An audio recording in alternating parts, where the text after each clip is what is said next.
Guys. So just ఈరోజు taken home message ఏంటంటే, నీకేమన్నా ఎప్పుడన్నా చెస్ట్ పెయిన్ ఉన్నా, లేకపోతే బ్రెత్లెస్నెస్ అట్లా అనిపించినా, అంటే కొంచెం దూరం ఏమో కానీ ఆయాసం రావడం అట్లా అనిపించిన, చెస్ట్ పెయిన్ ఉన్నా, వర్క్ లోడ్ అని అదని నెగ్లెక్ట్ చేయొద్దు. ఎందుకంటే చెస్ట్ పెయిన్ మొన్ననే మేము ఒక కేసు తీసుకున్నాం అనమాట. ఆ పేషెంట్కి 4 వీక్స్ నుంచి చెస్ట్ పెయిన్ ఉంది. తను వర్క్ లోడ్ ఏమో అని వదిలేసింది. అక్కడున్న హాస్పిటల్కి వెళ్తే వాళ్ళేమో కనీసం సిబిపి, సిఆర్పి, ఇది ఎక్స్రే, ఈసీజీ ఏం చేయలేదు వాళ్ళు. ఆ డాక్టర్ కూడా వర్క్ లోడ్ వల్లనే అని చెప్పి పంపించేశారంట.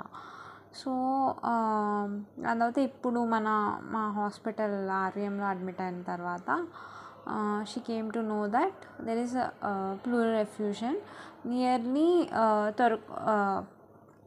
ఆస్పిరేషన్ చేసి థొరకోసెంటసిస్ చేసి they removed like 500 ml of fluid, which is yellow colored fluid from her. She is just 25 years old, but she has 500 ml of pleural fluid in her. So చూసుకోండి, chest pain వచ్చింది, cough ఉంది, fever ఉంది అని అంటే ఇవి నార్మల్గా జరుగుతాయి కదా, వర్క్ లోడ్ కదా అని తీయొద్దు.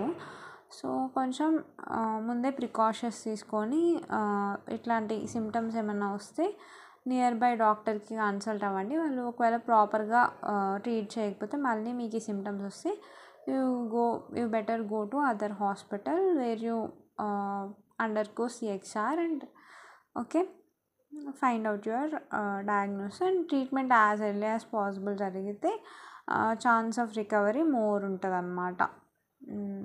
అది తను కూడా అదే బాధపడుతుంది. ఆ హాస్పిటల్లో వెళ్ళాను, ఆ డాక్టర్ కనీసం చెస్ట్ ఎక్స్రే ఇవి కూడా చేయలేదు, వర్క్ లోడ్ అన్నాడు అని చెప్పి. సో బెటర్ ఏ సిమ్టమ్స్ వచ్చినా కూడా you better consult good doctor. Okay.